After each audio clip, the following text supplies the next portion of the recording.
The spider had done a good job. Jake had to admit that. The web stretched from the left side mirror all the way to the tip of the sidecar, going over the handlebars, in an almost symmetrical arc that shimmered in the faint light of the garage. It must have taken weeks, maybe the whole month. Jake stood there, holding the tarp he had just pulled off, staring at the motorcycle the way you stare at a math problem you don't know how to solve. Dust everywhere. The seat leather had cracked in at least 3 spots. The chrome was dull, almost gray.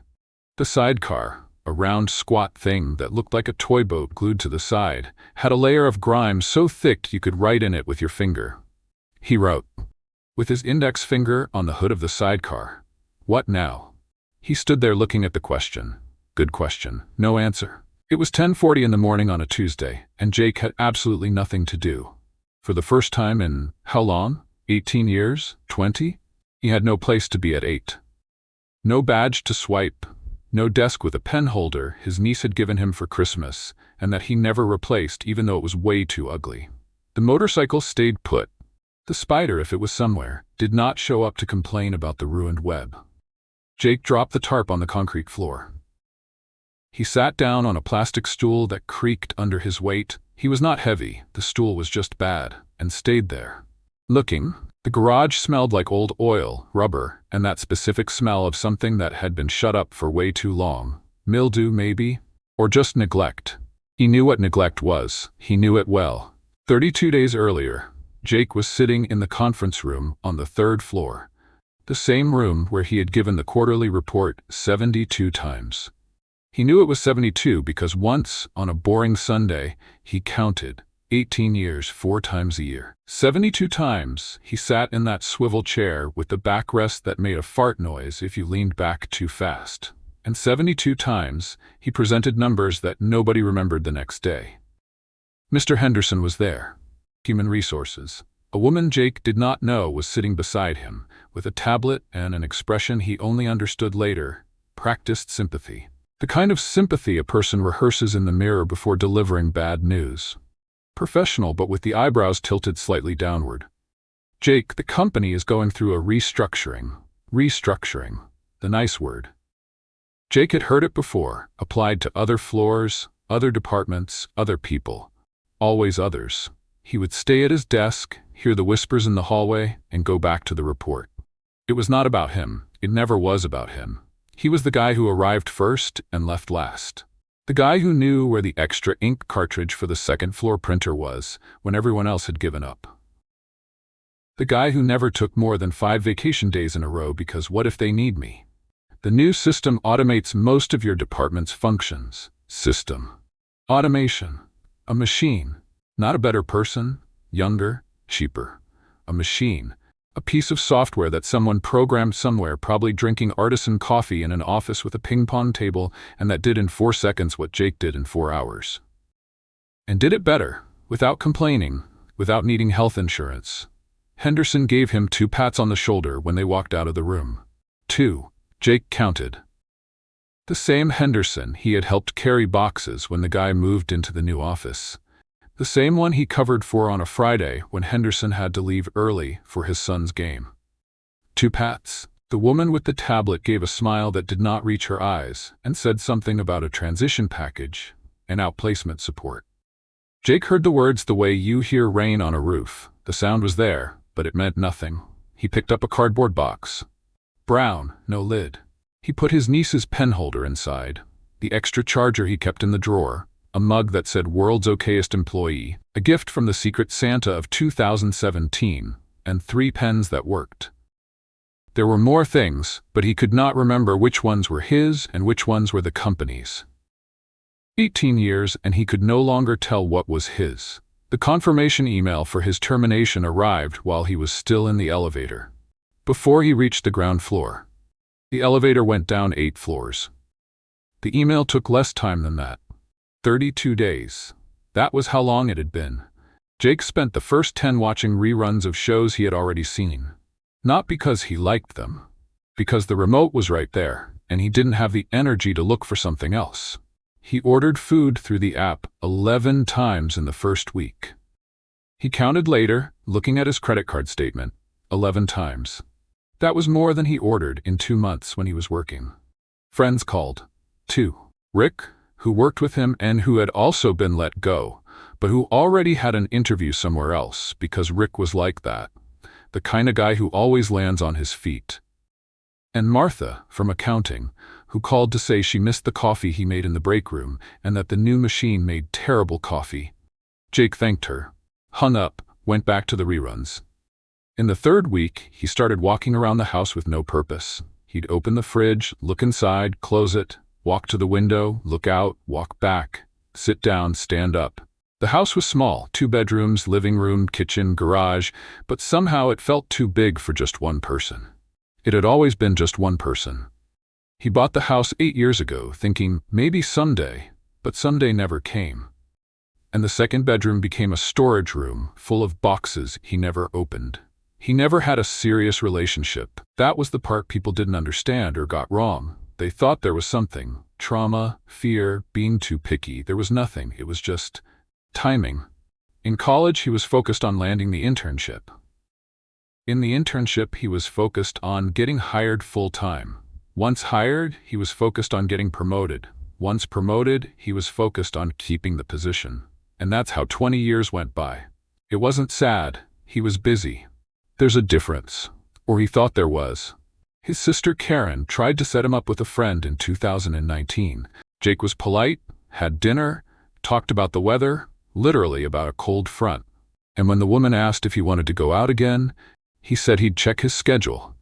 He didn't. Karen stopped trying after the 3rd time. Grandpa Frank called every Sunday. "So son, did you find a girlfriend yet?" Jake would laugh and say he was busy. Grandpa would make that sound with his mouth, that TC that only old people can do right, and change the subject. Grandma Ruth would take the phone and ask if he was eating well. He'd say yes. It was a lie, but it was the kind of lie everyone tells their grandma. 40 years old, single, unemployed, sitting on a plastic stool in a dusty garage, staring at a motorcycle that hadn't started in 15 years. The letter. Jake remembered the letter. He got up from the stool, which creaked with relief, and went to the kitchen. The letter was in the 2nd drawer, under an expired checkbook and an instruction manual for a microwave he no longer had. He had put it there when the motorcycle arrived, a month ago. He read it right then, standing up, with the delivery man's pen still in his hand because he had just finished signing the receipt. He read it quickly. He thought it was beautiful. Put it away. Went back to the computer because he had a meeting in 20 minutes. Now there was no meeting. There was nothing. The letter was in a yellowed envelope, the kind that seems old from the start. Grandpa's handwriting slanted to the right, cramped, as if the words were in a hurry to get out, but the space wouldn't allow it. There was a coffee stain in the corner. Or tea. Frank drank both and denied both. Jake sat down at the kitchen table and read. "Jake, if this letter arrived, it's because the motorcycle arrived. I hope they didn't bang it up in the truck. I had them pack it right, but those transport guys don't know how to treat a lady. This motorcycle is a 68. I bought it brand new. I was living with my mother, and I worked 3 extra months on the night shift to save up the money. 3 months waking up at 4 in the morning and getting home at 11 at night. My mother thought I had lost my mind. Maybe I had. I was 24 years old, and I didn't know a thing about anything. I knew I wanted a motorcycle, and I bought a motorcycle. Simple as that. Things were simpler back then. Or we were just dumber. Same difference. 1 month after I bought it, I was coming back from a delivery in the next county on a dirt road, when a young woman in a blue dress was on the side of the road with a flat tire. "That was your grandmother." I stopped, changed the tire. She offered me a slice of pie she was taking to her sister. Apple pie. Bad. But I ate every last bite and told her it was the best pie of my life. She knew it was a lie. Married me anyway. 58 years, Jake. 58 years because of a motorcycle and a flat tire. I know you're busy, you're always busy, but one day you won't be. And when that day comes, I want you to look at this motorcycle and remember that good things show up on the road when you least expect them. But you need to be on the road. Sitting in the living room doesn't work. I tried. It doesn't work.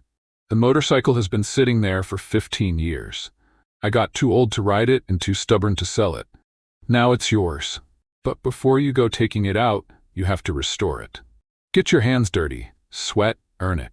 When the motorcycle is ready, you'll be ready. Ready for what? Well, that's for you to find out. With love, from your grandfather, who thinks you're a brilliant idiot, Frank P.S. Your grandmother wants me to say her pie has gotten better since '68. That's a lie. It hasn't. Jake sat in the kitchen chair for a while. How long, he couldn't say. The microwave clock, the new microwave, not the one from the lost manual, read 11:22 when he looked again. The first time he read it, a month ago, he smiled, folded the letter, and thought, how nice of Grandpa. The second time, now, something different happened. It wasn't any kind of dramatic revelation. It wasn't a ray of light coming through the window. It was more like when you read a road sign you've passed 1,000 times and suddenly realize it's saying something you never noticed before. The same words, but you're a different person reading them. Sitting in the living room doesn't work. He had been sitting in the living room for 32 days. You need to be on the road. He wasn't on any road. He wasn't anywhere. Jake folded the letter, put it back in the envelope, and went back to the garage. The first problem was that Jake knew absolutely nothing about motorcycles, or about mechanics, or about tools. He knew how to use a computer. He knew how to put together a spreadsheet in 12 minutes that summed up the quarterly productivity of 140 employees. He knew how to make coffee strong enough to keep an entire floor awake after lunch. But a screwdriver? He knew there were two kinds, the flathead and the star, and that was it. He went over to the toolbox that came with the house, opened it. There was a rusty wrench, two pliers that looked like identical twins, they were so alike, a measuring tape, and something he didn't know what it was, but it looked important. There was also a loose nail and an instruction manual for a drill. The drill wasn't there. Jake carried the toolbox over to the motorcycle, stood there looking at it. The motorcycle looked back, or at least the foggy headlights gave that impression. He tried to open the fuel cap. It didn't open. He tried harder. It didn't open. He tried with the wrench. What happened was that the wrench slipped, hit the tank with a metallic clunk that echoed through the garage, and then fell on his foot. The sound Jake made cannot be reproduced here, but it involved 3 words that Grandmother Ruth would not have approved of. He sat down on the garage floor, right on the concrete, because the little stool was too far away, and held his foot. His big toe throbbed. The motorcycle remained unmoved, covered in dust, with that air of something that has seen a lot of foolishness and isn't impressed anymore. "All right," he said to the motorcycle, out loud. "All right." He got up, opened YouTube on his phone, typed, "How to restore an old motorcycle." 347,000 results came up. The first video was 45 minutes long, and the guy started by saying, "So, first you're going to need a pneumatic compressor, a set of socket wrenches from 6 to 32 millimeters, and a hydraulic jack stand." Jake didn't know what any of those 3 things were. He closed YouTube, looked at the motorcycle. The motorcycle looked back. "I don't know what I'm doing," he admitted. To the motorcycle, in an empty garage, on a Tuesday morning. That's when he heard the voice. "You do know there's a spider the size of a quarter on your shoulder, right?" Jake jumped so hard, he nearly knocked his head on the top of the garage door frame. He slapped his shoulder, left, right, left again, and spun around trying to see the spider he was sure was now crawling down his back.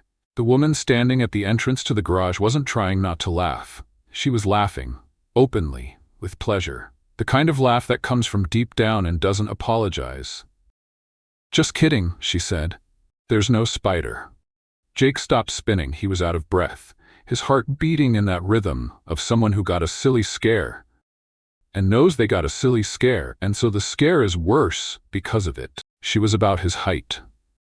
Brown hair pulled back in a loose ponytail, with a few strands escaping from the sides, as if the ponytail was more of a suggestion than a commitment. She wore a faded t-shirt from a band Jake didn't recognize, and a pair of jeans with a stain of something dark on the knee. Grease, maybe, or paint. She had a wide smile. Her eyes had that brightness of someone who finds almost everything funny. "Sorry," she said, without looking the least bit sorry. "I live right there." She pointed to the house next door, the one with the white fence that needed painting. "I heard some noises. I thought someone was being robbed, or that a raccoon had gotten into the garage. Then I saw it was you hitting things with a wrench. Jake looked at the wrench on the floor. Looked at the motorcycle tank that now had a fresh new scratch. Looked at her. I was trying to open the tank. With a wrench? Yes. She tilted her head to the side, the way dogs do when they hear a strange sound. Took 2 steps into the garage. May I? Before Jake could answer, she had already walked up to the motorcycle, run her hand along the side of the tank, found a latch that Jake did not know existed, pressed it, and opened the tank. It took 3 seconds. The latch is right here underneath, she said, pointing. These old ones are like that. It is not about force, it is about knowing how. Jake opened his mouth to say something intelligent. What came out was, "Oh, is it a 68? It is, my grandfather's." She let out a low whistle. She walked around the motorcycle, crouching to look underneath, running her fingers along the chrome with the care of someone who knows what they are touching. She stopped at the sidecar, smiled. Original sidecar. You do not see that every day. No, most people take them apart and sell them separately, worth good money. Your grandfather kept it, that is. She paused, searching for the word. That is something. Jake did not know what to say. He was standing in his own garage, barefoot on one foot, because he had taken the shoe off his hurt foot, with dust in his hair and a rust stain on his shirt, and a stranger was looking over his grandfather's motorcycle like it was a work of art. I am Emma, she said, without taking her eyes off the motorcycle. I moved here about 4 months ago. Jake? I know. Martha from the next street told me. She finally looked at him. She said, you are the quiet neighbor who does not throw parties and always returns mail. The carrier delivers to the wrong house. That was true. Jake picked up the misdelivered mail and returned it. Every day. It was the most consistent social interaction he had with the neighbors. So, Emma said, straightening up and crossing her arms, are you going to restore this motorcycle? I was going to try. Try how? With that? She looked at his pathetic toolbox with an expression that was 50% pity and 50% horror. I was going to look it up on YouTube. Emma made a sound that was somewhere between a laugh and a sigh. Okay, look, I do not want to butt in, but a sound. Deep, rhythmic, fast, like a small localized earthquake. Coming from outside, getting closer. Jake looked at Emma. Emma closed her eyes with the expression of someone who just remembered they left the stove on. Oh no. The dog appeared in the garage doorway like a meteor made of fur. It was a Saint Bernard. But saying it was a Saint Bernard is like saying Everest is a mountain. Technically correct, but not capturing the scale of the thing. The animal was enormous, the kind that when it walks into a room, the room gets smaller. It drooled with the intensity of a faucet that is not fully closed, and it was running straight toward the motorcycle. Tiny did not hear. Or heard and did not care, which was more likely. The dog entered the garage at about 25 miles per hour, skidded on the smooth concrete, its nails making a frantic tap dance sound, and crashed into the side of the motorcycle with the subtlety of a furry wrecking ball. The motorcycle rocked. Jake held his breath. The toolbox fell. The 2 matching pliers slid across the floor in opposite directions as if they were getting a divorce. Tiny, indifferent to the chaos, sat down, right in the middle of the garage. Looked at Jake with his tongue hanging out and an expression of pure and absolute happiness.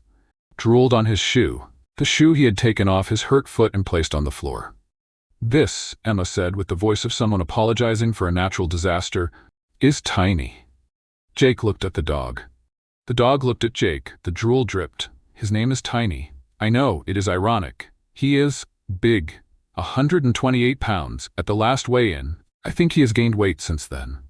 She grabbed the dog's collar and pulled. Tiny did not move. Emma pulled harder. Tiny yawned. He is stubborn. Tiny, let's go. The dog lay down.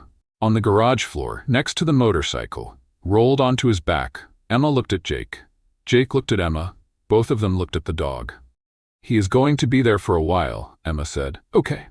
Silence. Tiny sighed happily on the floor. So, Jake said, because the silence was getting awkward and he did not know how to handle awkward silences or women or dogs. You know about motorcycles? Her smile came back. A little. A little, Jake discovered over the next 15 minutes, was like saying the ocean was a little wet. Emma knew motorcycles. She knew the name of every part, knew what every bolt did, knew the difference between a carburetor and electronic fuel injection, and why on that specific bike the carburetor was better. She knew why the engine probably wouldn't start, and what definitely needed to be replaced, and where to buy the parts. One of 3 different towns, depending on the price he wanted to pay. "My dad had a shop," she said, as she examined the engine with a flashlight that appeared from her back pocket like magic. "I grew up covered in grease. I did my homework on top of a '72 Chevrolet hood." "And you work as a mechanic?" "No, I work in accounting." Jake blinked. "People can like more than one thing, Jake." She said it without any meanness, more like someone stating a fact that should be obvious. "Mechanics is a hobby. Accounting pays the bills." She paused. "More or less." She pointed the flashlight under the engine. She made a long then a short then another long one. "So?" Jake asked. "So this bike has been sitting for a long time. It needs new spark plugs, a new air filter, the whole carburetor cleaned out, the fluids changed, the brakes checked, the electrical inspected, which is probably all corroded, the tires replaced, the chain replaced, and probably the clutch too. And that's me being optimistic." Jake felt a weight in his stomach. "How much does all that cost?" Emma thought about it. "If you take it to a shop, around 4,000, maybe 5. Depends on what they find." The weight got heavier. Jake didn't have 4,000 to spare. He had his severance and a little in savings, but the savings were for emergencies, and not having a job was already a big enough emergency. "But," Emma said, and the but came with that smile again, "if you do it yourself, it drops to half. Maybe less. The parts are the cheap part. The expensive part is the labor. I don't know how to do any of that." "I do." Silence. Tiny snored on the floor. "You would help me?" Emma shrugged. "I like motorcycles. I like restoration. And my Saturdays have been deadly boring since I moved here. So yes, if you want." Jake wanted to say something like, "I would be honored," or "that would be amazing," or whatever a normal person would say when a pretty neighbor offers to help with a project in the garage. What he said was, "Okay, cool." Emma laughed. Not mockingly, she seemed to laugh at everything as if the world were permanently a little bit funny. "Cool. Saturday 9 in the morning. Bring coffee. I'll bring the tools." And she left, or tried to, because Tiny was still lying in the middle of the garage and refused to get up. And Emma had to push him centimeter by centimeter to the door, while the dog looked up at her with betrayed eyes as if lying on the neighbor's garage floor were an inalienable constitutional right. Jake stood there. The garage felt emptier after they left. Quieter. He looked at the motorcycle. For the first time since the tarp came off, the motorcycle didn't look like a problem. It looked like something else. He didn't know exactly what. He looked at his drool-covered shoe. He made a face. "Saturday," he said, to no one. The call from his grandfather came on Thursday, 2 days later. Jake was at the supermarket buying coffee. Good coffee, not the cheap instant kind he always bought, because Emma had said, "Bring coffee," and for some reason he figured the coffee had to be good. He didn't ask himself why he thought that. If he had asked himself, maybe he would have stopped, but he didn't ask himself. His phone rang. The name on the screen, Grandpa Frank. Jake answered between the shelves of ground coffee and whole bean coffee. Holding 2 different bags, he was comparing with a focus he had never dedicated to any personal decision. "Hello, Jake, son, I've been calling you for 2 days. You dropped off the face of the earth." "Sorry, Grandpa, I was busy." "Busy? Busy with what?" "Your mother told me you left your job." Jake closed his eyes. Of course his mother told him. "I didn't leave, Grandpa, I was laid off." "Same thing." "It's not the same thing." "Yes, it is. In the end, you're home doing nothing. The difference is that in one case you chose, and in the other someone chose for you. But the house is the same." Jake had no argument against that logic. It was Grandpa Frank's logic. It made no academic sense at all, but somehow it seemed right. "So," Frank said, and his voice changed tone. It became too casual, too uninterested. The tone of someone who doesn't care is exactly the tone of someone who cares the most. "How's the motorcycle?" Jake almost laughed. "I opened the garage. Took off the tarp. And there's a spider living in it." "Margaret? She's still there?" "You gave the spider a name?" "Of course. Margaret has lived in that motorcycle since 2014, a respectable citizen." Voices in the background, muffled, but Jake knew that tone. Grandma Ruth. An argument, hands covering the phone, the sound of someone trying to grab the phone from someone. Give me that phone, Frank. Frank. Ruth, I'm talking to. Give it here. Pause. The sound of a handoff. Jake, sweetheart? Hi, Grandma. Are you eating right? Your mother said you've been ordering food from those apps. That's not food, Jake. That's poison in a pretty cardboard box. I'm eating, Grandma. No, you're not. I know your lying voice. It's the same voice you made when you were 12 and said you'd brushed your teeth. In the background, Grandpa's voice. Ruth, ask about the motorcycle. I'm not asking about the motorcycle, Frank. I want to know if my grandson is alive. He's talking on the phone, Ruth. Of course he's alive. Jake heard his grandmother make a sound that was half sigh, half grumble, 100% frustration built up over 58 years of marriage. Your grandfather has become obsessed with that motorcycle. He talks about it more than he talks about me. I talk about you all the time, Ruth. You talk badly about me. I talk nicely. I say you make pie. Frank, if you mention my pie one more time. Jake heard his grandfather take the phone back. More noise. His grandmother complaining in the background. Jake, ignore your grandmother. The motorcycle. Are you going to restore it? Jake stopped in the grocery store aisle. A man with a full cart tried to pass. Jake didn't move. I think I am, Grandpa. You think? I am. I'm going to restore it. Silence on the other end, the kind of silence that smiles. Good, very good. And then casual again, too casual. Alone? A neighbor offered to help. She knows about mechanics. Silence again. Longer this time. Jake almost heard his grandfather straightening up in his chair. A neighbor, huh? Yeah, Emma. She has a huge dog. Uh-huh. She's just a neighbor, Grandpa. I didn't say anything. You said it with the uh-huh. I can't control my uh-huhs, Jake. It's involuntary. In the background, his grandmother's voice. Is she pretty? Ruth? What? It's a legitimate question. Jake ran his hand over his face. I'm gonna hang up. Don't hang up. When are you two gonna start, you and the neighbor? Saturday. What, Grandpa? Nothing. Nothing. Just, Okay. Jake? What? His grandfather's voice got quieter, more serious, without the humor from before. I'm glad you took the tarp off. Jake swallowed. Me too. And eat something real. Your grandmother is right, that app stuff is poison. Okay, Grandpa, and buy good coffee for the neighbor. How did you? Bye, Jake. The call dropped. Jake stood still in the grocery store aisle, holding 2 bags of coffee. He put the cheap one back on the shelf. He kept the good one. Saturday, 9:03 in the morning. Jake was in the garage at 8:45. He had swept. He had organized the sad little toolbox in an order he thought made sense but probably didn't. He had made coffee in the coffee maker, new coffee, the good kind, and put it in a thermos because he didn't know if Emma would want it now or later. He had changed his shirt twice, not because he wanted to impress anyone, because the first one had a stain and the second one he realized was the same one from Tuesday, and maybe she would remember. He went with the third. He didn't think about why. Not thinking was easier. Emma showed up with a red toolbox that weighed more than it looked, a cloth bag hanging from her shoulder, and Tiny trotting behind her with his leash dragging on the ground because somewhere between her house and his garage, the dog had decided that leashes were optional. Morning, she said. Morning. She looked at the swept floor, looked at the thermos, looked at his clean shirt. She didn't say anything about any of those things. Coffee? Please. He poured it. She took a sip. She made a sound of approval. Good coffee? It's new. I noticed. Tiny went straight for the sidecar.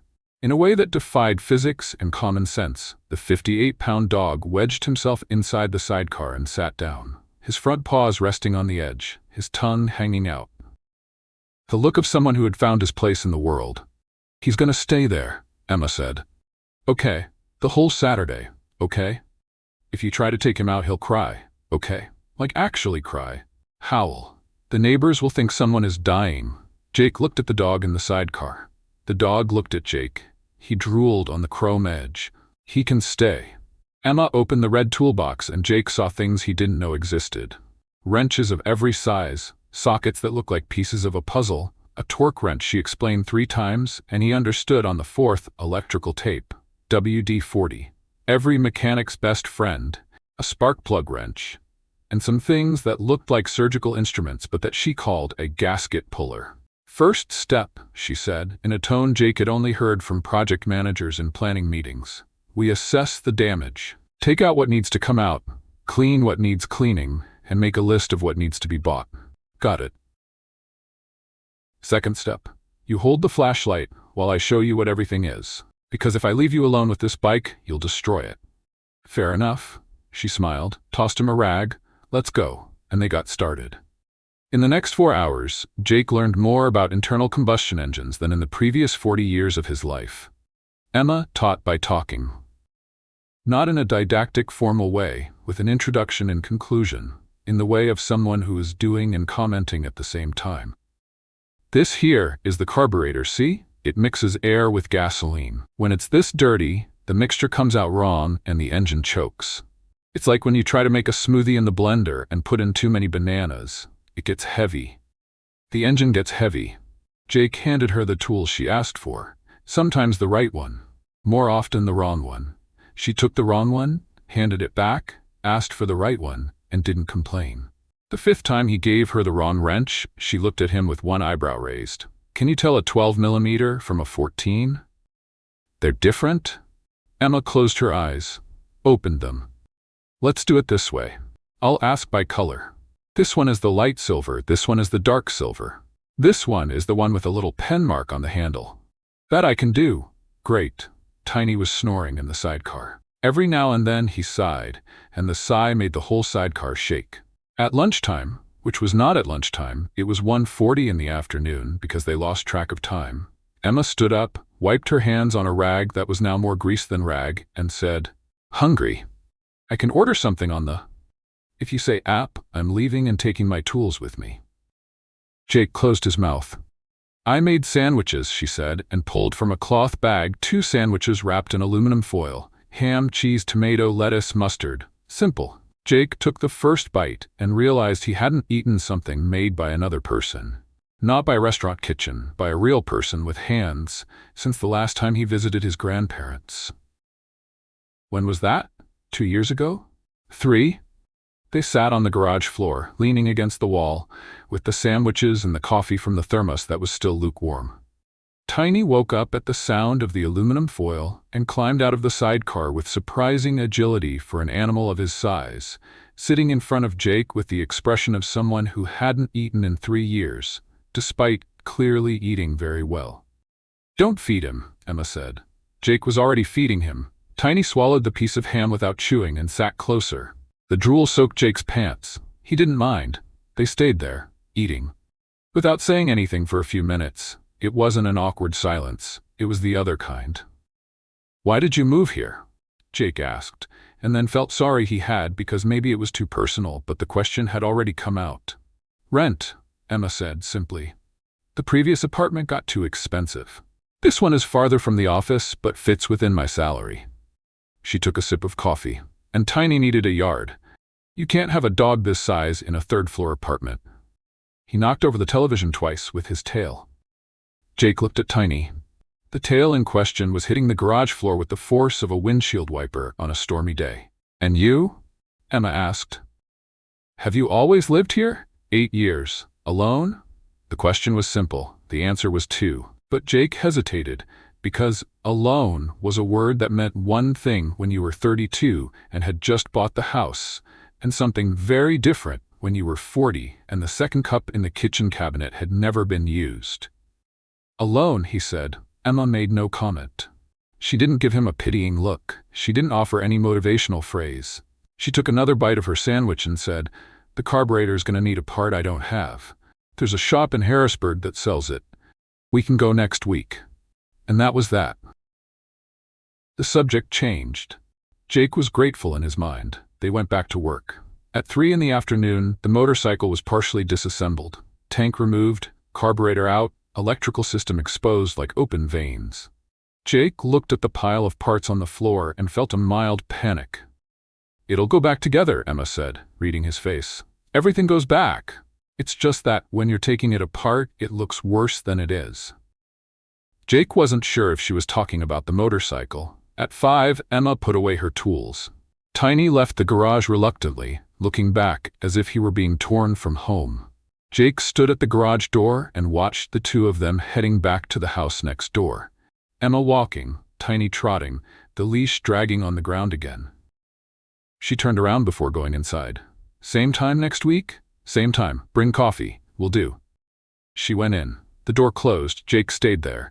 The garage was a mess. Parts on the floor, dirty rags, a puddle of old fluid they hadn't been able to avoid. It smelled like grease, coffee, and dog hair. Jake looked at his hands. They were black, dirty in a way that spreadsheets and reports had never made them dirty.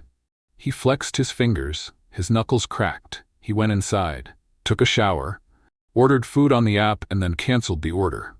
Opened the fridge. There were eggs. He made eggs. They didn't turn out great, but they were his. Before going to sleep, he did something he hadn't done in 32 days.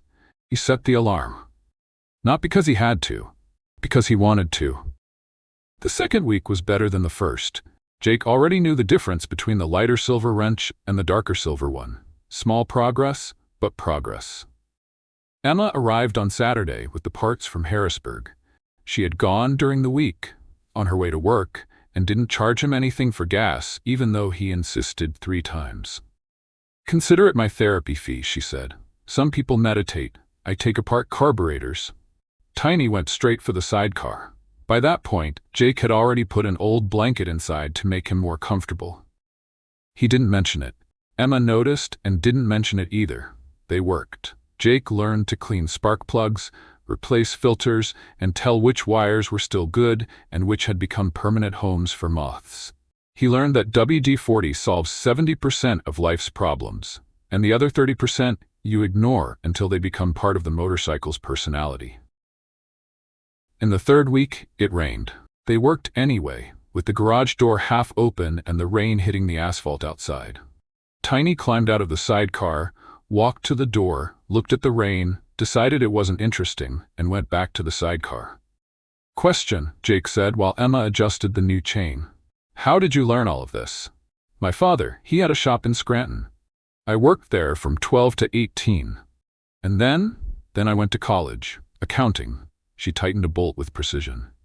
"My father wanted me to be an accountant. He used to say grease doesn't pay for retirement." Pause. He was right, but the grease is more fun. Does he still have the shop? He sold it 5 years ago. Now he and my mother live in Florida. They send a photo of the sunset every week, like the sunset is a personal achievement. Jake laughed. It was a short laugh, almost surprised. He hadn't laughed in weeks. The sound seemed strange coming out of him, like a door that creaks because it's been closed too long. Emma looked at him. Half a second. Went back to the bolt. Said nothing.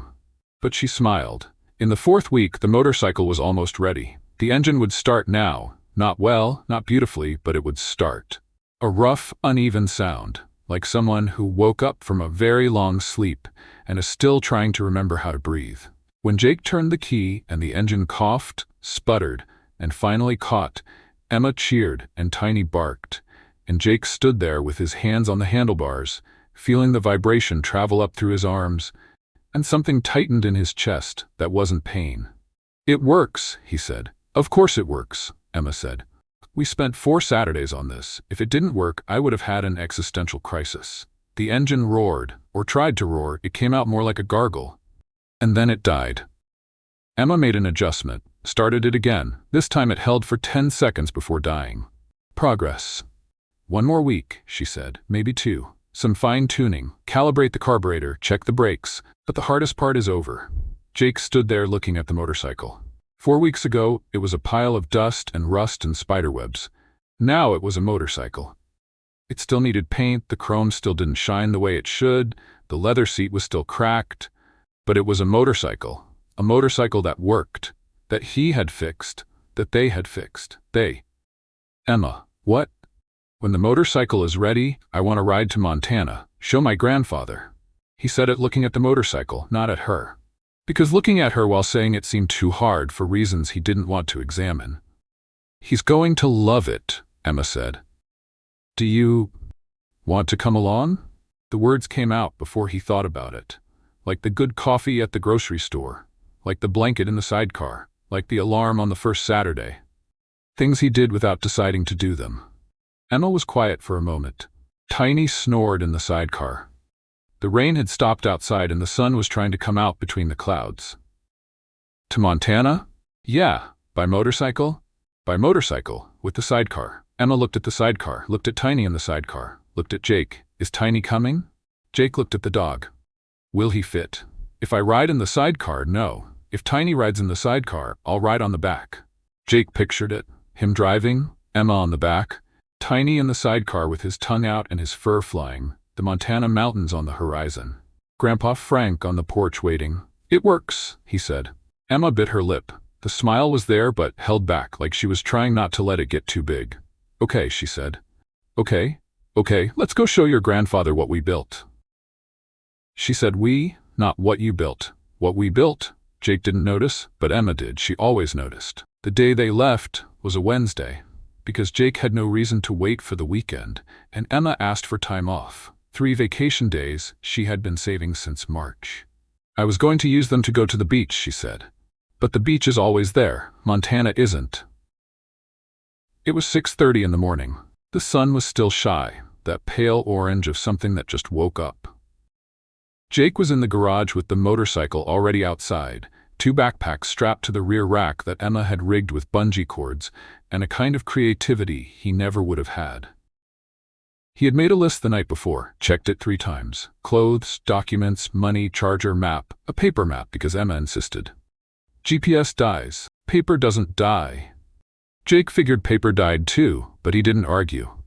Emma came out of the house with a backpack on her back, a thermal bag in one hand, and Tiny pulling on the leash with the strength of a small tractor. She was wearing the same jean jacket as always, a t-shirt from some band Jake didn't know, and boots that looked like they had a history. The loose ponytail, the strands coming loose. In her other hand, a plastic bag. What's that? Jake asked. Emma pulled a pair of aviator glasses out of the bag, the old kind with a gold frame and dark lenses and an elastic band. She crouched down in front of Tiny, adjusted the glasses on his big head, and took a step back. Tiny stood still, the aviator glasses on his face, tongue out, drool running down from under the left lens. Perfect, Emma said. Jake looked at the dog, looked at Emma, looked at the dog again. You bought aviator glasses for the dog. I did. Why? Because he's riding in the sidecar, and everyone who rides in a sidecar needs aviator glasses. It's the law. Jake didn't know if it was the law. He was pretty sure it wasn't.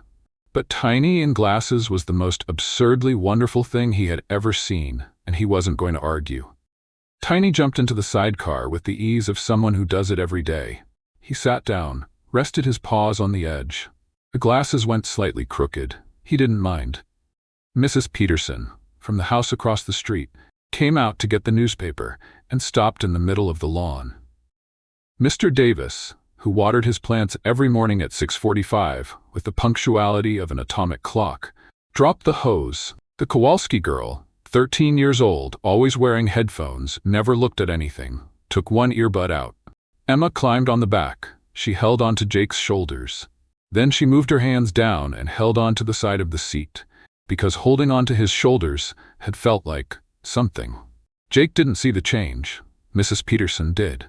Jake started the motorcycle. The engine coughed, caught, roared. It wasn't a pretty roar. It was the roar of an old motorcycle that had slept for 15 years and woke up in a bad mood, but it roared. The Kowalski girl lifted her phone and took a picture. Ready? Jake asked. Since 5:30, Emma said. He shifted into first. The motorcycle trembled. It pulled out of the garage onto the asphalt with that old engine sound that makes people turn their heads. Tiny adjusted his posture in the sidecar like an admiral on the bow of a ship. The glasses caught the morning sun.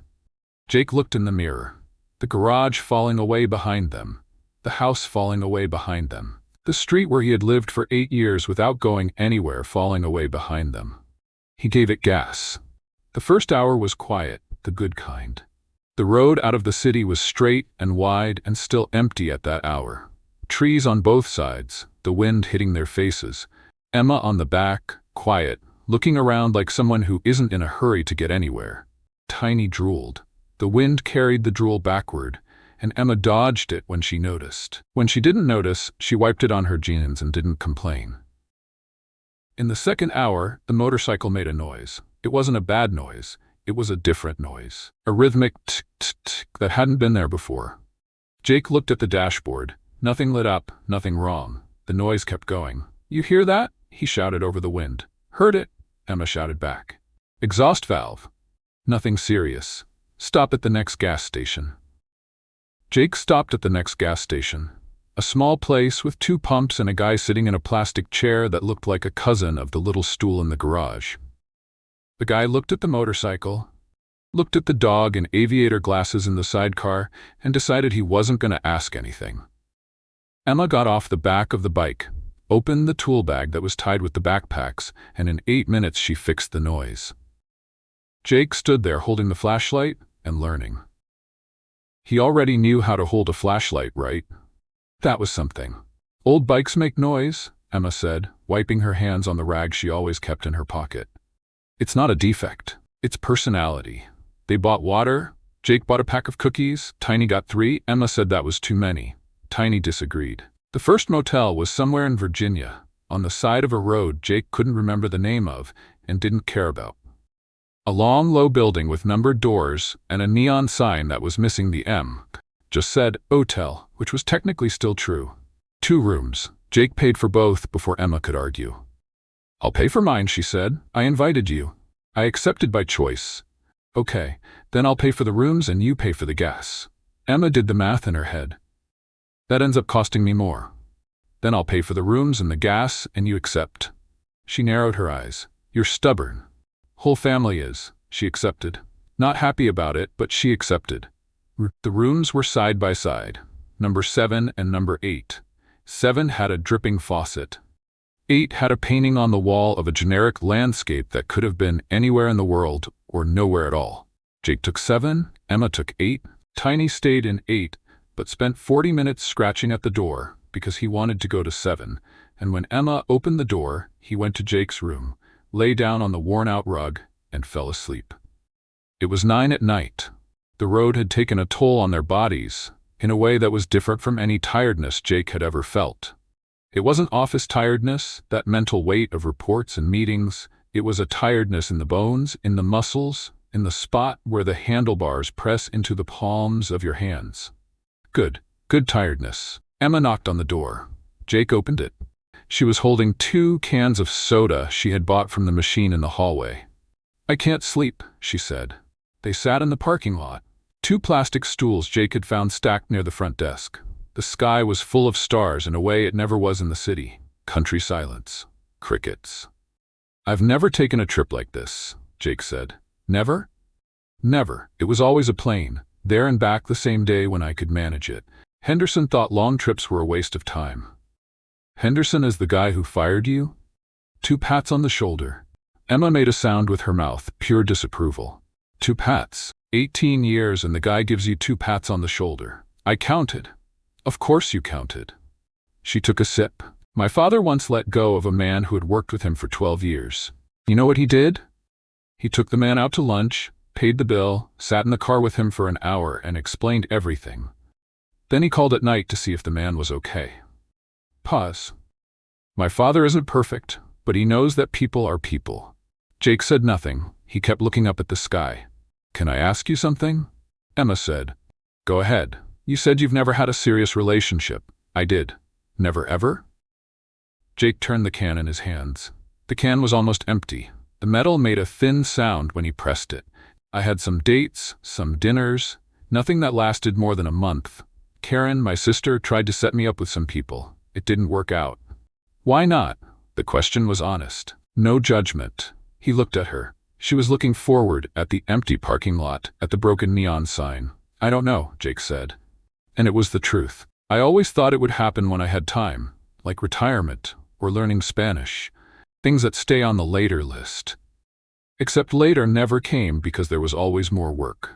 And now I have no work at all. But you have the bike. I have the bike."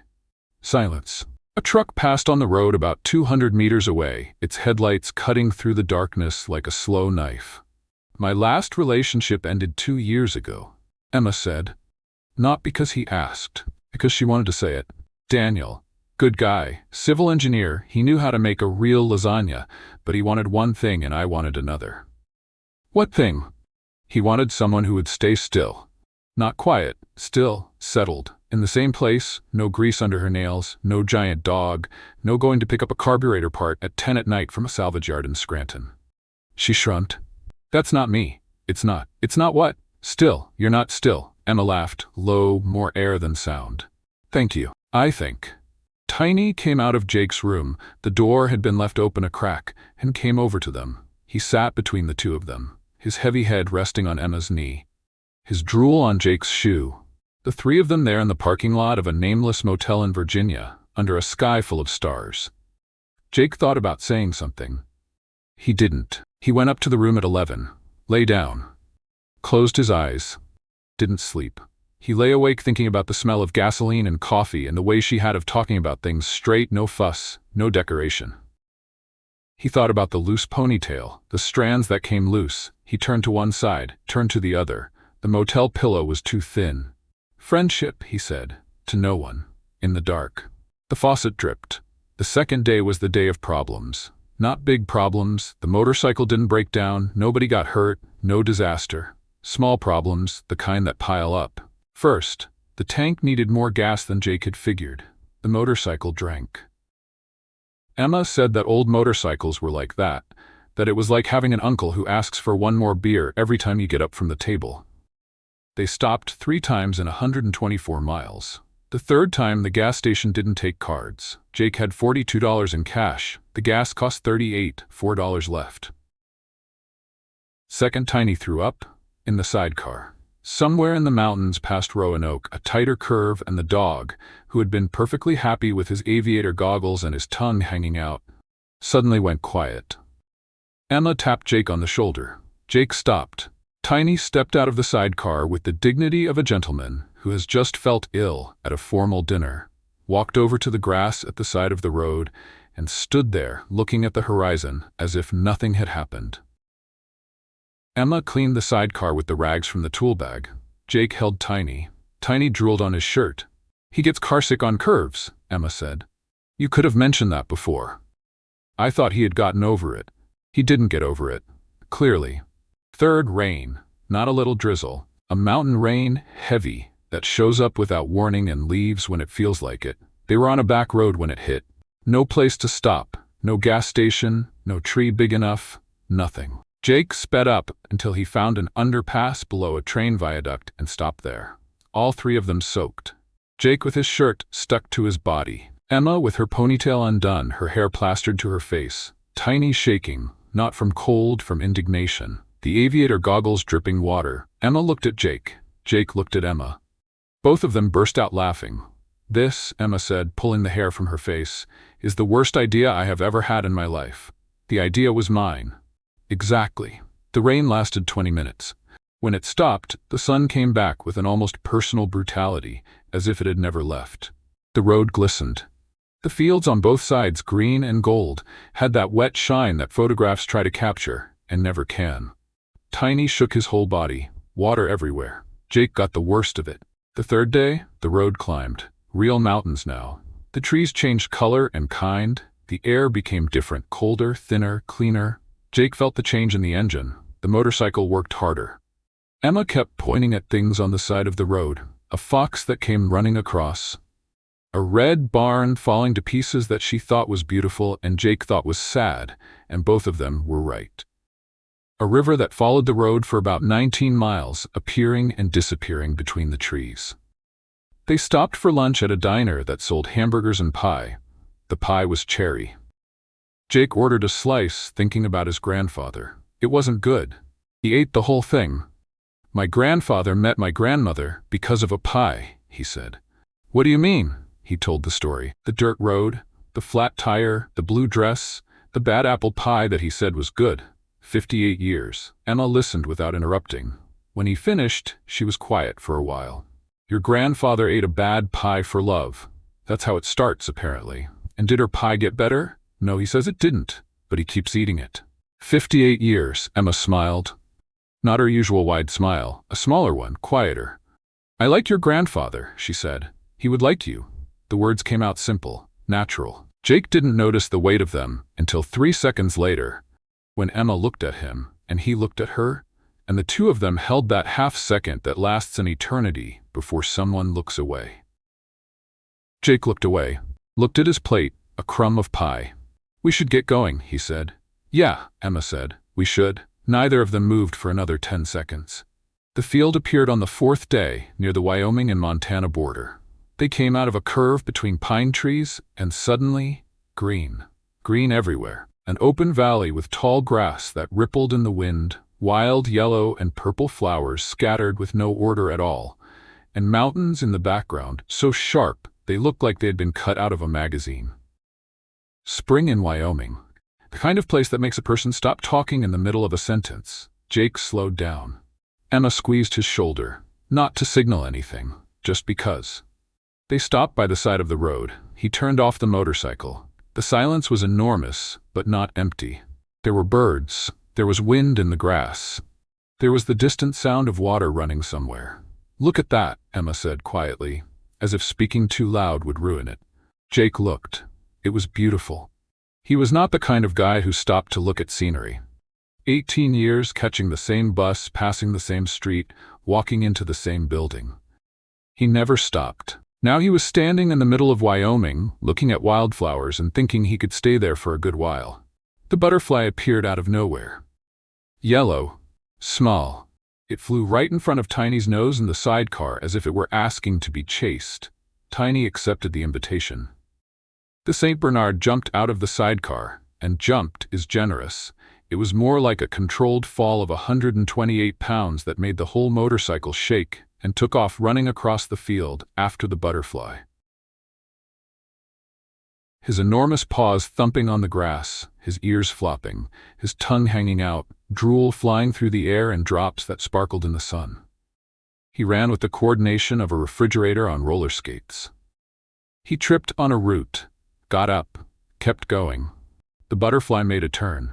Tiny tried to follow and skidded on the grass, all four paws spreading in different directions for a second before he caught his balance. "Tiny!" Emma screamed, already climbing off the motorcycle. "Tiny, come back!" Tiny did not come back. Tiny never came back. Jake and Emma took off running after him across the field. The grass hit them at the waist. The flowers released pollen that stuck to their clothes. The sun was warm, but the wind was cool, and the combination was perfect in that way that only happens about 3 times each spring. The dog was fast, faster than anything that size had any right to be. The butterfly was faster. It went up, came down, changed direction. Tiny followed all of it with the blind determination of someone who does not know he has already lost. Is he going to stop?" Jake panted, running. "When he gets tired," Emma said, also panting. "Or when he loses sight of it." The butterfly flew upward, disappeared against the sun. Tiny braked, his back paws sliding past his front ones, and stood still in the middle of the field, looking up, waiting. The butterfly did not come back. Tiny lowered his head, sniffed the ground. Found something else more interesting. A creek. The creek cut through the valley between round, smooth stones. Crystal clear water, transparent, running with that steady sound that feels like spa background music. You could see the stones on the bottom, every single one. Some brown, some gray, one green with moss. The sun hit the surface and made those reflections that keep moving without ever stopping. Tiny walked into the water, without warning, without ceremony. He simply walked to the middle of the creek, the water up to his chest, and sat down, in the running water, as if it were a private bathtub he had reserved in advance. Jake and Emma arrived at the bank, panting, sweaty, with grass in their hair. "At least he found a nice place to stop," Jake said between breaths. Emma did not answer. She was looking around. The creek, the stones, the green field stretching all the way to the mountains, the blue sky with white clouds that looked like they had been placed there on purpose. And in the middle of it all, a giant St. Bernard sitting in the water with his tongue out and a look of absolute happiness. "Yeah," she said, "it is beautiful." They stayed there. They sat on the bank. Emma took off her shoes and put her feet in the water. Jake sat watching the creek flow by. Tiny yawned in the water and lay down, leaving only his head above the surface like a furry rock. They were quiet for a while. The kind of silence that does not need to be filled. That is better without words. Jake? Thank you for inviting me. He looked at her, the loose ponytail, the strands coming loose, the sun in her eyes that made the brown look almost golden. She was smiling, but not the big smile she had when she left. A smaller one. Quieter. I should be thanking you, he said, and for the first time it did not sound like an automatic response. That was when Tiny decided to get out of the creek. The dog rose from the water, all the water, and came straight toward them, trotting, happy, soaking wet.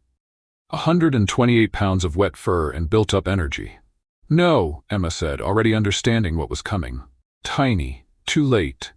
Tiny stopped exactly 3 feet from the two of them, planted all 4 paws, and shook himself. The shake of a wet St. Bernard is a localized weather event. It starts at the head, travels through the body like a wave, and ends at the tail. And during the 3 seconds it lasts, it projects water in a 6-foot radius in every direction. It is democratic. It soaks everything and everyone equally. Jake and Emma took the full blast. She screamed. He raised his hands too late. Tiny finished his shake, wagged his tail, and looked at the two of them like someone waiting to be praised. They were soaking wet. Both of them. Sitting on the bank of a creek in the middle of Wyoming, covered in dog water, with grass in their hair and pollen on their clothes. Emma looked at Jake. Jake looked at Emma. They both started laughing. It was not a polite laugh. It was the kind that bends you in half and does not stop. The kind where every time it seems to be over, one of them looks at the other and it starts all over again. Emma laughed so hard she fell sideways. Jake laughed, holding his stomach. Tiny, not understanding any of it but thinking it was great, wagged his tail and licked Jake's face, which made him laugh even harder. They laughed until their eyes watered, until they ran out of air. Until all that was left was a big smile and a comfortable soggy silence. Emma took his hand, quick, squeezed, let go. Jake noticed. Of course he noticed. That night at the motel, a better one than the first, with both letters of the sign working, Jake did not sleep. Not because of the cold, which had already passed after a 40-minute shower, with the hottest water the showerhead could manage. Not because of the bed, which was decent. He did not sleep because he kept remembering, her hand in his. That extra second. The way she looked at him on the riverbank, with her hair loose and her mouth half open, as if she were seeing something for the first time. And the next morning, when she came out of the room, with her loose ponytail and that smile of someone who slept well and said good morning, the way she said it every day, Jake forgot what he was going to say back. He stood there with the coffee cup in his hand looking at her for a second and a half that lasted much longer. What? She said. Nothing. Good morning. Just friendship, he repeated to himself. It is only friendship. The problem with repeating something too many times is that it loses its shape, like a word you say too much that starts to sound strange. Friendship, friendship, friendship. Was that it? It was. It had to be. Frank called that afternoon. Jake was at a gas station while Emma took Tiny for a walk in the grass. The phone rang. Hello? Where are you all? Just leaving Wyoming. We get there tomorrow. Tomorrow? His grandfather's voice went higher. Sound of movement in the background. Roth, they get here tomorrow. Grandmother's voice from far away. Ask her if she likes pie. Woman, leave the boy alone. Apple pie or cherry? Frank huffed into the phone. Sorry, your grandmother's impossible. Ever since I told her you were coming with a young lady, she has not settled down. I did not say she was a young lady. I said she was a neighbor who helped with the bike. Who is a young lady? Who is a person, a young person?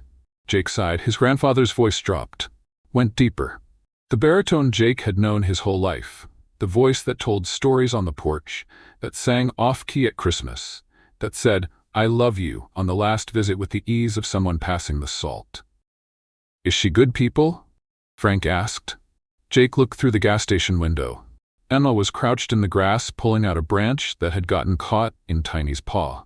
The dog was licking her face all over. She was laughing, without sound, from inside the station, but Jake could see the laughter in her body.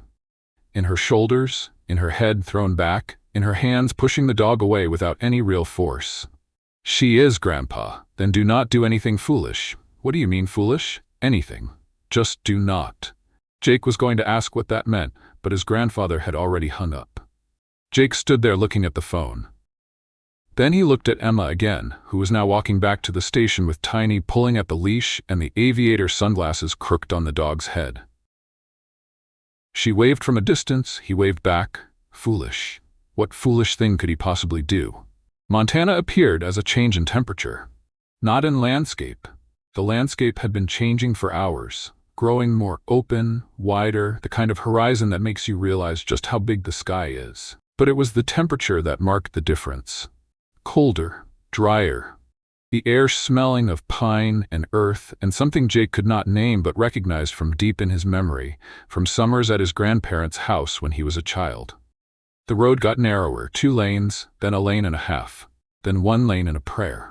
Houses scattered between fields, wooden fences that looked like they had been there since before Montana existed. Horses, cattle. A dog on a porch that lifted its head when the bike went by and then went back to sleep. How much longer? Emma asked. 20 minutes. She squeezed his shoulder. Quick, let go. Jake felt the squeeze after it was already gone, like an echo. The house appeared at the end of a dirt road lined with tall pine trees. White. A front porch with 2 rocking chairs and a small table. A wide lawn, barely trimmed, the way lawns are when the person who takes care of them is in their early 80s and would rather have coffee than mow the grass. Enormous trees all around, the kind of trees that were already there when the world was a simpler place. And on the porch, 2 figures. Ruth was standing. Small. Jake always forgot how small his grandmother was until he saw her again. 5 feet tall, give or take. An apron. Her hands wringing a dish towel with the anxiety of someone who had been waiting for hours and was pretending not to. Frank was beside her, sitting in the rocking chair, pretending he wasn't anxious, failing completely. Hands on his knee, eyes fixed on the road. Jake turned off the engine. The silence that followed was enormous. The kind of silence that only exists in the countryside, where there's no traffic, no sirens, no nothing, just the wind and the birds and a beating heart. Tiny jumped out of the sidecar like a projectile. 128 pounds of fur and drool running straight for the porch. Ruth's eyes went wide. Her mouth fell open. Tiny took all 3 steps at once and stopped right in front of her, sat down and wagged his tail so hard the little table shook. My goodness, Ruth said. Is that a horse? It's a dog, Grandma. Jake, sweetheart. Ruth tried to come down the steps, but Tiny was in the way. She went around the dog, or tried to, because he moved with her, and she had to go around again. And finally made it to the grass. She hugged Jake with the strength of a 5-foot-tall woman who has been carrying flour sacks since she was 16.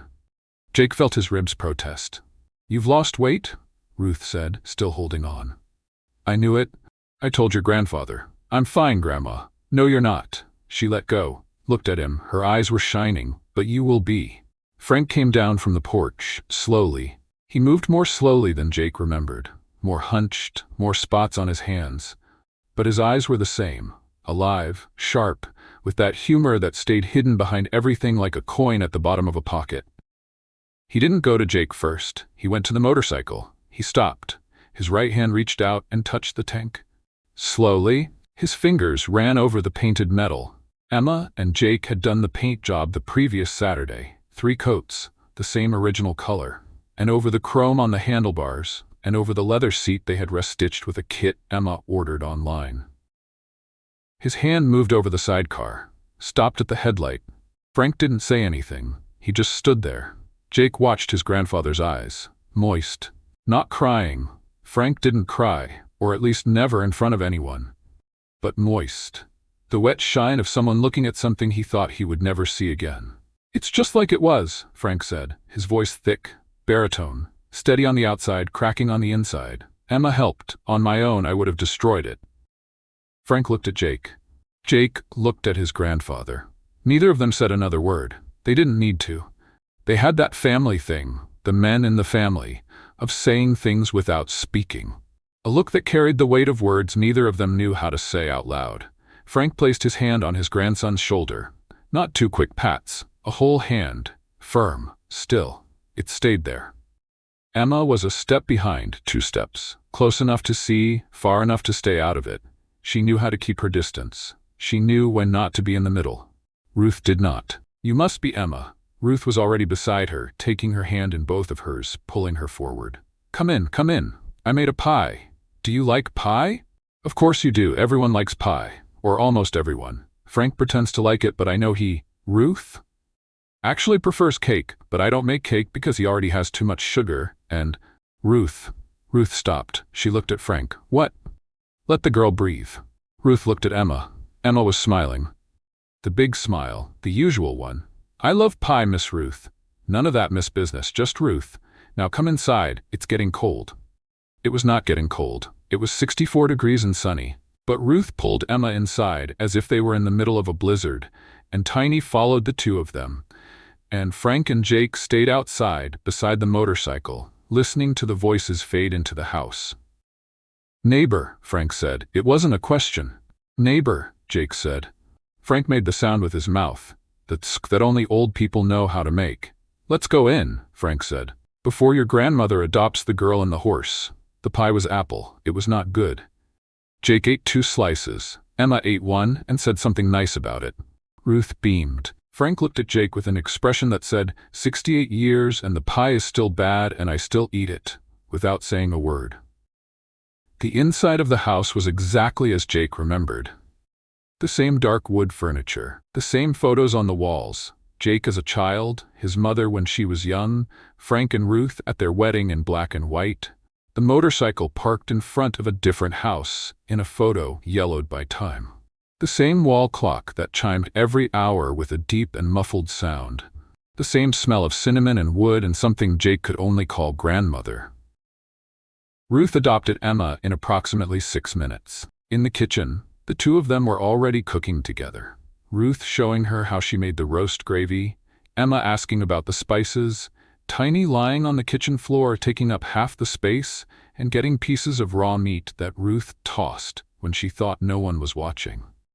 Jake was watching. "He's always been like that," Ruth told Emma, pointing at Jake with the wooden spoon.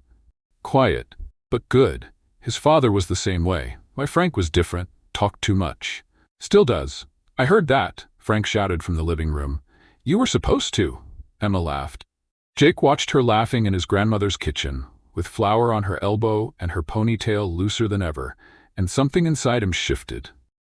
It wasn't dramatic. It wasn't an earthquake. It was like when the ground changes under your feet so slowly that you only notice it after you've already moved. Frank called Jake out to the old garage. The garage where the motorcycle had lived before it was shipped. It still smelled like oil, old tools on the wall, a 2014 calendar that no one had taken down. Photos pinned with thumbtacks, the new motorcycle, 68, gleaming in the sun of another century. Frank young, dark hair, wide smile, sitting on the motorcycle with the confidence of someone who doesn't know he's going to get old. "I was 24 in that photo," Frank said. "I thought I knew everything. I didn't know anything." Pause. "Still don't." Jake looked at the photos. Ruth in another photo, young, blue dress, leaning against the motorcycle with a smile, Jake recognized. It was the same smile as now, just with fewer wrinkles around it. Frank lowered his voice, looked at his grandson. "You like her?" It wasn't a question. "Grandpa, she's my friend." "Your grandmother was my friend too, 68 years ago. Still is. Only now I have to share the blanket." "It's not the same thing."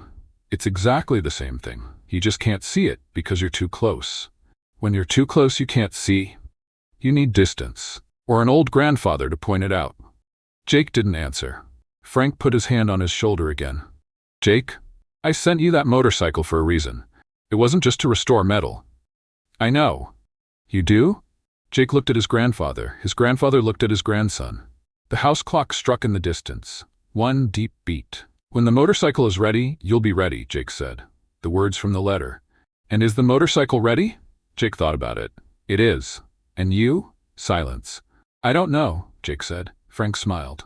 A small smile. "You're closer than you think, son." Earl showed up after dinner. The grandparents' neighbor. 80-something, like Frank, but wider, with hands that looked like they'd been made to hold heavy things.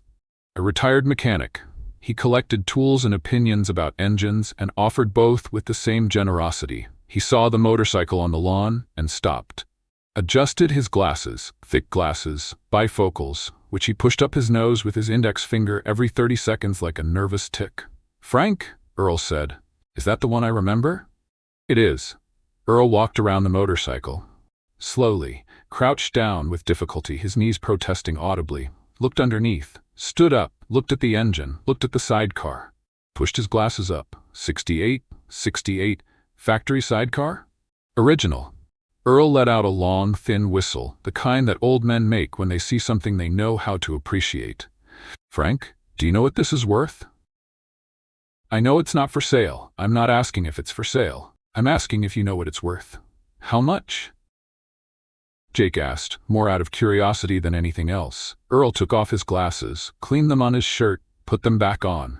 "This edition with the original sidecar restored like this?" He did the math in the air, his lips moving. 120,000. Maybe 150 if you find the right buyer. Silence. Jake looked at his grandfather. His grandfather looked at his grandson. "I bought it for $600 and an apple pie," Frank said. Ruth, who had appeared on the porch, "I gave him the pie. He only gave the money." "Ruth, go inside. I'm getting some air." Frank turned back to Earl. "Thanks for the appraisal, Earl. It's not for sale." "I didn't say it was. I'm just saying." "You're saying too much." Earl laughed, gave the motorcycle a little pat, gentle, like someone greeting an animal, and walked away with a slight limp in his left leg, grumbling about how nobody knew how to appreciate anything anymore. Jake stood there looking at the motorcycle. 120,000. 150. He thought about the $38 of gas he almost didn't have. About the apartment he could lose if he didn't find a job soon. About the brown cardboard box with the secret Santa mug. Not for 1 second did he think about selling it. Night fell slowly in Montana, not like in the city, where it gets dark and that's it. Out there, it was gradual, the sun sinking behind the mountains layer by layer, the sky moving from blue to orange to purple to dark with a patience that only nature has. The stars appeared one at a time, as if they were waiting their turn. Jake and Emma were sitting on the porch. The rocking chairs. Coffee in their hands. Ruth's coffee, which was strong enough to be almost a personal offense against sleep. Tiny was sleeping on the grass, lying on his side, snoring with the intensity of a truck engine idling. Inside the house, Ruth was washing the dishes and Frank was drying. Jake could hear the two of them arguing about something. The television volume, probably, or who forgot to close the back door. The kind of argument that comes from living together for 58 years, arguing about everything and nothing, because that's what love looks like when it matures. Half fight, half routine, whole. "Your grandparents are incredible," Emma said. "They are. Your grandmother told me the wedding story 3 times. She tells everyone, 3 times is the standard. And your grandfather showed me the garage. The photos. He had the same smile he has now, just more hair. A lot more hair." Silence. The rocking chair creaked. Crickets. The wind in the pine trees making that sound that isn't a sound, it's more of a presence. Jake looked at Emma. She was looking at the mountains, the dark silhouette against the starlit sky. Her face lit by the light that escaped from the living room window, warm, yellow, the kind that old houses have. He thought about everything, the motorcycle, the garage. That first Saturday, when she showed up and opened the tank in 3 seconds, the bright silver tea, the ham sandwich on the garage floor, Tiny in the sidecar, the aviator goggles, the green field, the butterfly. Tiny shaking himself and soaking them both. Her hand squeezing his for a second, the laughter that wouldn't stop, the perfume, the loose ponytail, the strands that escaped. In 40 years, he had never done that. Never sat next to someone and wanted time to stop. Never been left without words because of a person. Never felt his stomach tighten when someone laughed. He thought he was the kind of person that didn't happen to, like colorblindness, but emotional. Some people see all the colors. He saw gray. He always thought that was just how it was. But it wasn't. It was just that nobody had ever shown him. "Emma." "What?" He swallowed. The coffee in the cup was getting cold. The rocking chair creaked. Tiny snored. "I don't know how to do this." "Do what?" This part, the part that comes after. "I don't know." He looked at his own hands. "I never knew. I was good at reports, and at showing up early, and at picking up the wrong mail, and returning it. I was good at that. But at this I don't. I never. The words were coming out wrong. All wrong. He knew they were wrong as he spoke and couldn't fix it, because that was the thing. He didn't know how to fix this. He never had. That's why he never tried. Jake, I don't want to go back without you.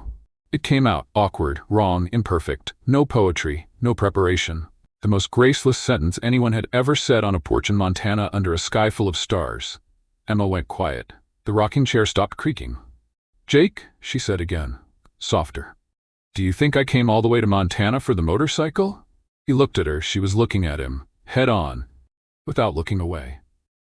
Her eyes with that shine he had seen on the riverbank 4 days ago, when he came out of the water shaking and she took off her jacket. I came because I wanted to come, she said. I helped with the motorcycle because I wanted to help. I rode on the back for 4 days because I wanted to ride. I ate your grandmother's bad pie because I wanted to eat it. None of that was for the motorcycle, Jake. Silence, long, the kind that weighs. Oh, Jake said. Oh, yes, oh. She laughed, softly. The laugh of someone who waited and is relieved. He laughed too. Nervous, shaky, the laugh of someone who just got a joke that everyone else had gotten a long time ago. He leaned in. She leaned in. The kiss was simple, short, awkward, because he turned his head to the same side as her and they had to correct it. No fireworks, no music, nothing, just two people on an old porch in Montana, with coffee getting cold and a dog snoring on the grass.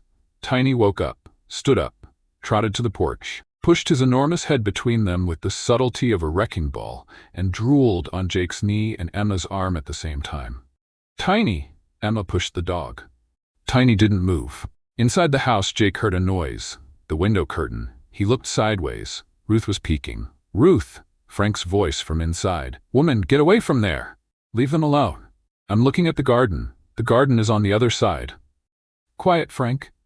Jake looked at Emma. Emma looked at Jake. They both laughed. Tiny drooled on everything. The next morning came with the smell of coffee and bacon and reheated pie. Ruth cooked like she was feeding a battalion. The porch table, the same little table that Tiny had almost knocked over the day before, was covered with plates and glasses and a coffee pot and a jar of homemade jam that Ruth swore was raspberry, but that tasted suspiciously like strawberry. Frank was in the rocking chair, cup in hand, the newspaper on his lap. He still subscribed to a paper newspaper, the last human being in the county to do that. And he read it every day from front to back, including the classifieds. Jake came out through the door with his eyes still half closed. Mountain sun on his face, cold on his skin, that kind of morning that seems like it was made to order. Emma was already at the table, sitting, hair down. Jake had never seen her hair down, brown, longer than he had imagined, falling over her shoulders. She was holding the cup with both hands and talking to Ruth about some recipe that involved cinnamon and butter, and a fundamental disagreement about oven temperature. Frank looked at Jake. Jake looked at Frank. The grandfather said nothing, took a sip of coffee, looked at the motorcycle parked on the lawn, looked at Emma at the table, looked at Tiny who was sleeping in the sidecar. He had gone back to the sidecar because the sidecar was his place in the world and he knew it. Ruth, Frank said. What? I told you. You didn't say anything. I told you it was going to work. Work what? It was me who put the letter in the mailbox. Frank lowered the newspaper. The letter was mine. But the one who mailed it was me, because you were going to keep dragging your feet until Christmas. I was going to send it. No, you weren't. The letter had been sitting on top of your dresser for 3 weeks. I picked it up, put it in an envelope, sealed it, took it to the post office. You just wrote it. Writing is the most important part. Oh, really? The next time you write it and mail it. Frank opened his mouth, closed it, opened it again. This woman, he said, to Jake, to Emma, to the universe. 58 years, Ruth smiled. The smile of someone who won and knows they won and doesn't need to say anything else. Everyone laughed. The laughter echoed across the porch and the lawn and the trees and the mountains behind. Tiny lifted his head from the sidecar with his crooked aviator goggles and barked once, for no reason, out of solidarity. Jake sat at the table, got coffee, looked at the motorcycle on the lawn. The same motorcycle that had taken his grandfather to a dirt road in '68, where a young woman in a blue dress was there with a flat tire and a bad apple pie. The same motorcycle that had spent 58 years in a garage, waiting. The same motorcycle that Jake had received when he had nothing left. No job, no direction, no idea what to do. And that he had restored, with the help of a neighbor with a loose ponytail, who had shown up because she heard noise and thought it was a raccoon. His grandfather knew. Since the letter, since the motorcycle, since the first Sunday phone call, how's the motorcycle doing, when the question was never about the motorcycle. His grandfather always knew. Because it was the same story. Different names, different decades, different roads, but the same story. Someone stuck, someone who shows up, something that needs fixing. And in the middle of the fixing, without planning, without expecting, without knowing, the thing happens. When the motorcycle is ready, you'll be ready. Jake looked at Emma. Emma looked at Jake. She smiled. He smiled back. He was ready. At the table, Ruth cut another slice of pie and put it on Jake's plate without asking. He ate it. It was still bad. He ate the whole thing. Tiny climbed down from the sidecar, crossed the lawn, and lay down under the table with his head on Jake's boots, his tail tapping the floor, his aviator goggles hanging from one ear. Jake took one more sip of coffee, looked at the mountains, thought for no reason at all about the next trip. Where to? He didn't know. When? He didn't know. But he knew one thing. This time, he wouldn't be going alone.